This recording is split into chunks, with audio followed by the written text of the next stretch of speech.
नमस्कार मित्रांनो, आपल्या सर्वांचे आजच्या या अत्यंत महत्त्वाच्या आणि तितक्याच संवेदनशील विषयावरील महालेखामध्ये मनापासून स्वागत आहे। मागच्या भागात आपण तुळ राशीच्या लोकांचा स्वभाव, त्यांचे व्यक्तिमत्व आणि आगामी कमला एकादशीच्या पवित्र पर्वाबद्दल सविस्तर माहिती घेतली होती। परंतु त्या माहितीचा उत्तरार्ध आणि तुमच्या आयुष्यातील सर्वात मोठे रहस्य आज आपण इथे उलगडणार आहोत। आपण अनेकदा विचार करतो की आपण कोणाचेही वाईट करत नाही, सगळ्यांना मदत करतो, नेहमी सुखदुःखात लोकांच्या पाठीशी उभे राहतो। तरीही आपल्याच बाबतीत असे का घडते? आपली ठरलेली कामे शेवटच्या क्षणी का बिघडतात? घरात अचानक आजारपण किंवा पैशाची चणचण का निर्माण होते? मित्रांनो, याचे उत्तर तुमच्या नशिबात नाही, तर तुमच्याच अवतीभोवती वावरणाऱ्या काही नकारात्मक ऊर्जेमध्ये दडलेले आहे। आज आपण अशा एका गोपनीय विषयावर बोलणार आहोत, जो ऐकून कदाचित तुमच्या पायाखालची जमीन सरेल, पण हा कडू सत्य प्रकार जाणून घेणे तुमच्या भविष्यासाठी अत्यंत गरजेचे आहे। तुमच्या स्वतःच्या जवळच्या वर्तुळात, मित्रपरिवारात किंवा अगदी हक्काच्या नातेवाईकांमध्ये अशी एक व्यक्ती दडलेली आहे, जी तुमच्या समोर तर अमृतासारखी गोड बोलते, तुमच्याशी इतकी आपुलकी दाखवते की तुम्हाला तिच्यावर देवापेक्षा जास्त विश्वास बसतो। पण तुमच्या पाठीमागे तीच व्यक्ती तुमच्या विरुद्ध अत्यंत भयानक कारस्थाने रचत असते। ती व्यक्ती तुमच्या प्रगतीवर, तुमच्या सुखी संसारावर आणि तुमच्या चांगुलपणावर आतून प्रचंड जळत असते।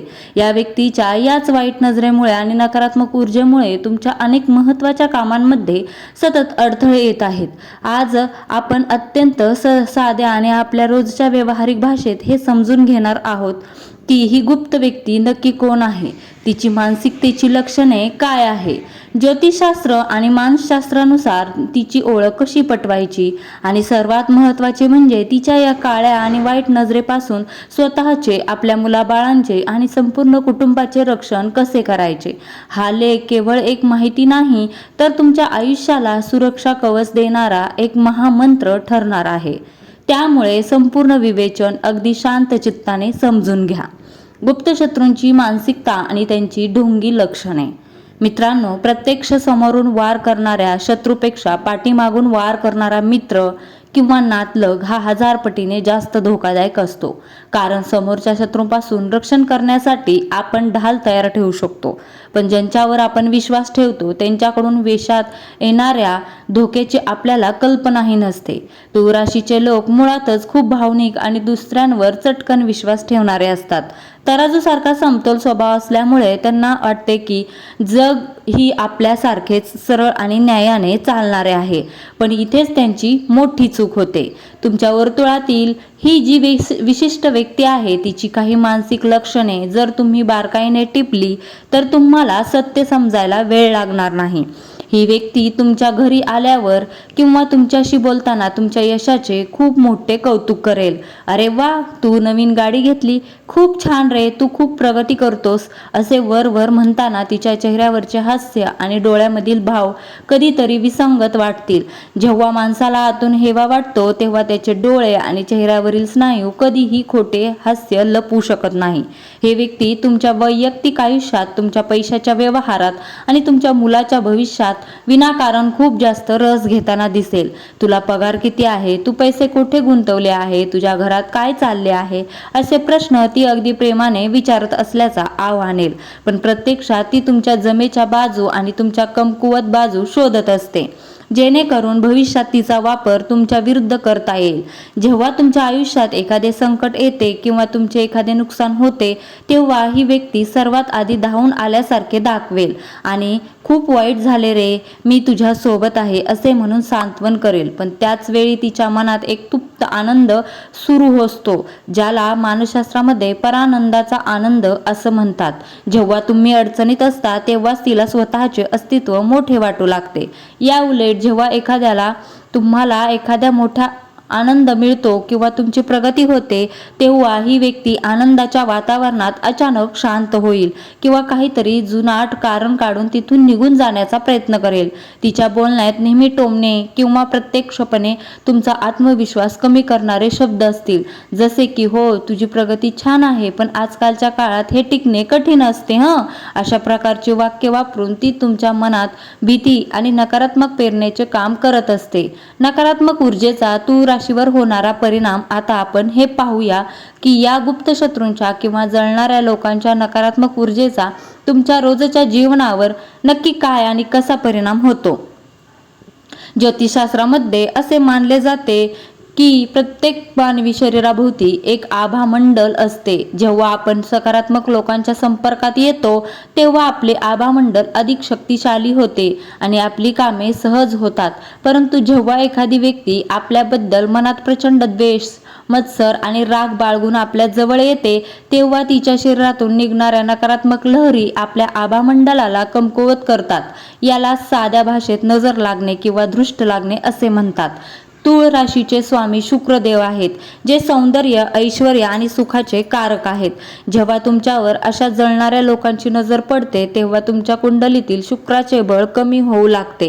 याचे पहिले लक्षण म्हणजे घरात विनाकारण कटकटी सुरू होतात, रात्री शांत झोप लागत नाही, मनात सतत कसली तरी अनामिक भीती आणि अस्वस्थता जाणवणे। तुम्ही खूप मेहनत करून पैशाची व्यवस्था करता, पण तो पैसा दवाखान्यात किंवा अचानक उद्भवलेल्या नको त्या खर्चात वाहून जातो। व्यवसायाच्या ठिकाणी गिराईक दारापर्यंत येऊन परत जाते किंवा पक्के होत आलेले व्यवहार ऐनवेळी रद्द होतात। मुलांच्या अभ्यासातील लक्ष उडणे आणि घरात नेहमी एक प्रकारचा जडपणा किंवा नैराश्याची भावना जाणवू लागते। अनेकदा डॉक्टरांकडे जाऊनही आजारपणाचे नेमके कारण सापडत नाही। हे सर्व संकेत दर्शवतात की तुमच्या घरावर आणि तुमच्या प्रगतीवर कोणाची तरी अत्यंत वाईट आणि काळी नजर लागलेली आहे। ही नकारात्मक ऊर्जा तुमच्या प्रगतीचा वेग खिळवून ठेवते आणि तुम्हाला एकाच जागी अडवून टाकते। गुप्त शत्रूंची ओळख पटवण्याची ज्योतिषीय आणि व्यावहारिक पद्धत। आता तुमच्या मनात सर्वात मोठा प्रश्न निर्माण झाला असेल की या अथांग गर्दीत आणि नातेवाईकांच्या गोतावळ्यात या गुप्त व्यक्तीला नक्की ओळखायचे कसे। तिची ओळख पटवण्यासाठी काही व्यावहारिक आणि ज्योतिषीय पद्धतीचा वापर आपण करू शकतो। व्यावहारिक पातळीवर तुम्ही एक छोटासा प्रयोग करू पाहू शकता। जेव्हा तुमच्या आयुष्यात काहीतरी खूप चांगली गोष्ट घडणार असेल, जे की नवीन घराचा करार, नवीन नोकरीची संधी किंवा मोठा आर्थिक फायदा, तेव्हा ही बातमी अंतिम होईपर्यंत पूर्णपणे गुप्त ठेवा आणि जेव्हा ती पूर्ण होईल तेव्हा तुमच्या संशयाच्या यादीत असलेल्या व्यक्तीला ती अगदी अनपेक्षितपणे सांगा। ती बातमी ऐकल्यानंतर त्या व्यक्तीच्या चेहऱ्यावरचे अचानक बदलणारे भाव टिपण्याचा प्रयत्न करा। जर तिच्या चेहऱ्यावर एका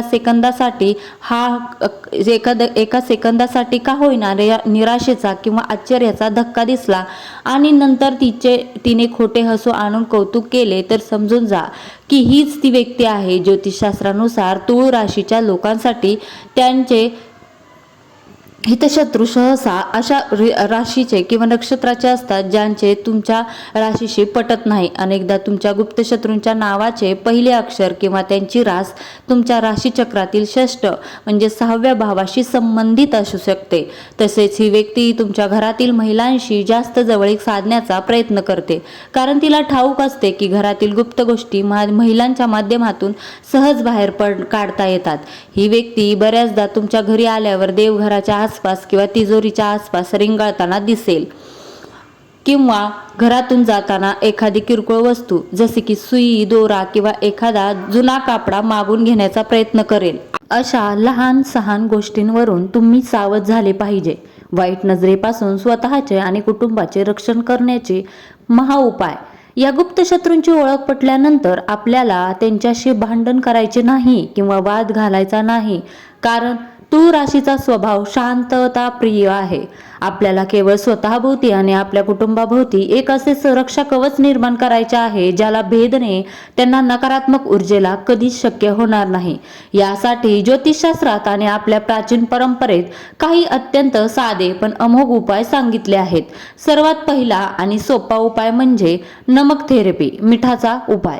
दररोज घरामध्ये फरशी पुसताना पाण्यात थोडे खडे मीठ टाकावे। मिठामध्ये घरातील सर्व प्रकारची नकारात्मक ऊर्जा शोषून घेण्याची अद्भुत क्षमता असते। यामुळे बाहेरून येणाऱ्या लोकांची वाईट नजर घराच्या उंबरठ्यावरच नष्ट होते।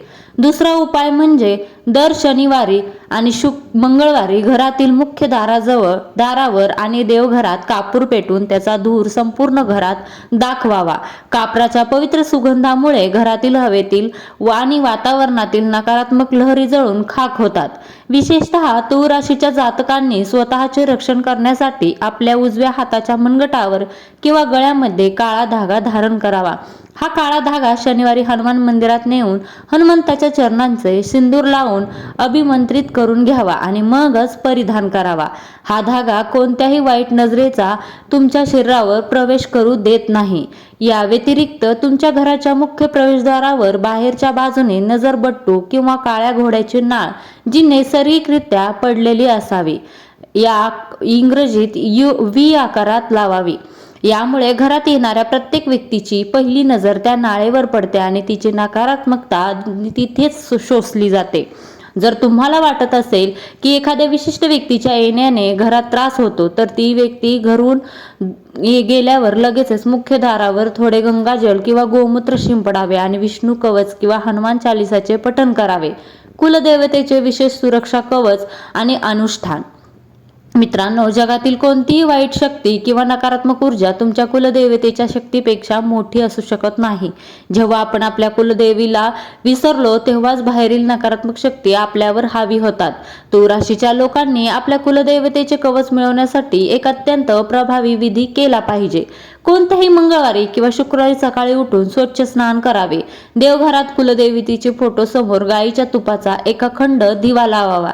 त्यानंतर एक लहान लाल कपड्यावर एक अख्खी सुपारी, एक तांब्याचे नाणे, थोडे अक्षदा, हळद लावलेले तांदूळ आणि एक लवंग ठेवावी. आपल्या कुलदेवतेचे ध्यान करून तिची आरती करावी आणि ओम कुलदेवताय नमः या मंत्राचा किमान 3 माळ 324 वेळा जप करा. जप पूर्ण झाल्यावर कुलदेवतेला प्रार्थना करावी की हे माते, माझ्या कुटुंबाला आणि मला सर्व प्रकारच्या दुष्ट शक्तीपासून, जळणाऱ्या लोकांपासून आणि गुप्त शत्रूंपासून सुरक्षित ठेव. तुझी कृपादृष्टी आमच्यावर कायम राहू दे. त्यानंतर तो लाल कपडा सर्व वस्तूंसह एकत्र बांधून त्याची एक लहान पोटली तयार करावी. ही पोटली तुमच्या घराच्या मुख्य दरवाजाच्या आतल्या बाजूला वर टांगून ठेवावी. हे तुमच्या घराचे कुलदेवता सुरक्षा कवच असेल. जोपर्यंत ही पोटली तुमच्या दारावर आहे तोपर्यंत जगातील कोणती वाईट नजर, करणी बाधा किंवा नकारात्मक ऊर्जा तुमच्या उंबरठ्याच्या आत पाय ठेवू शकणार नाही. हे अनुष्ठान अत्यंत पवित्र असून यामुळे घरातील लक्ष्मी स्थिर राहते आणि कुटुंबातील सदस्यांचे आरोग्य उत्तम राहते. कमला एकादशीच्या दिवशी या करायचे विशेष गोपनीय तोडगे. जून महिन्यात येणारी कमला एकादशी ही या सर्व त्रासांपासून कायमची मुक्ती मिळवण्यासाठी एक सुवर्ण संधी आहे. या पवित्र दिवशी भगवान विष्णू आणि माता लक्ष्मीची अशी काही गुप्त सेवा करायची आहे ज्यामुळे शत्रूंचे सर्व डाव उलटून पडतील. एकादशीच्या दिवशी संध्याकाळी सूर्यास्तानंतर एका स्वच्छ पानावर, विड्याच्या पानावरील देठ न काढता, थोडे सिंदूर आणि चमेलीचे तेल एकत्र करून त्यावर श्री लिहावे. त्या पानावर एका खास सुका मेवा, बदाम किंवा खारीक ठेवून ते भगवान विष्णूंच्या चरणाशी अर्पण करावे. पूजा करताना ओम नमो भगवते वासुदेवाय या मंत्राचा जप चालू ठेवावा. रात्रीच्या वेळी घराच्या चारही कोपऱ्यात प्रत्येक वेळी एक एक लवंग ठेवावी आणि दुसऱ्या दिवशी सकाळी त्या लवंग घरातून दूर नेऊन झाडाखाली किंवा वाहत्या पाण्यात विसर्जित कराव्यात. हा उपाय केल्याने घरातील जडपणा आणि शत्रूने केलेली तंत्रमंत्र बाधा किंवा वाईट नजर पूर्णपणे जळून नष्ट होते. तसेच या दिवशी तुळशीच्या मातीचा तिळा आपल्या कपाळावर आणि कंठावर लावावा. तुळशीच्या देवी शक्तीमुळे माणसाचे आभामंडल इतके मजबूत होते की समोरचा शत्रू कितीही शक्तिशाली असला तरी त्याची वाईट नजर तुमच्यावर अजिबात काम करत नाही. या दिवशी पिवळ्या रंगाच्या गाईला गुळ आणि चण्याची डाळ खायला दिल्याने राहू आणि केतू सारखे क्रूर ग्रह ही शांत होतात आणि शत्रूची बुद्धी पालटून तो स्वतःहून तुमच्यापासून दूर राहू शकतो. जीवनातील गुप्त गोष्टी राखण्याचे महत्त्व. उपाय करण्यासोबतच तूळ राशीच्या लोकांनी आपल्या व्यावहारिक वर्तनात एक खूप मोठा बदल करणे आवश्यक आहे, ज्याला आपण गोपनीयतेचा नियम म्हणू शकतो. तूळ राशीचे लोक मनाचे अतिशय स्वच्छ असतात आणि आनंदाच्या भरात ते आपल्या आयुष्यातील सर्व गुप्त गोष्टी लोकांसमोर बोलून दाखवतात. हीच सवय त्यांच्या नाशाचे कारण ठरते. आजपासून एक नियम स्वतःला लावून घ्या की तुमच्या आयुष्यातील 3 गोष्टी तुम्ही जगातील कोणत्याही व्यक्तीला, अगदी स्वतःच्या जवळच्या मित्राला किंवा लाडक्या नातेवाईकालाही सांगणार नाही. पहिली गोष्ट म्हणजे तुमचे उत्पन्न आणि तुमच्या पैशाची बचत. तुमच्याकडे किती पैसा आहे किंवा तुम्ही कुठे गुंतवणूक करणार आहात हे कधीही उघड करू नका, कारण पैसा ही अशी गोष्ट आहे जे सर्वात आधी मत्सर निर्माण करते. दुसरी गोष्ट म्हणजे तुमच्या व्यवसायाचे आणि नोकरीचे पुढील नियोजन. तुम्ही नवीन काय करणार आहात हे जोपर्यंत पूर्ण होत नाही तोपर्यंत त्याची वाच्यता करू नका. तिसरी आणि सर्वात महत्त्वाची गोष्ट म्हणजे तुमच्या पती पत्नीमधील किंवा घरातील अंतर्गत सुखदुःखाच्या गोष्टी, घरात काय चालले आहे हे उंबरठ्याच्या बाहेर जाता कामा नये.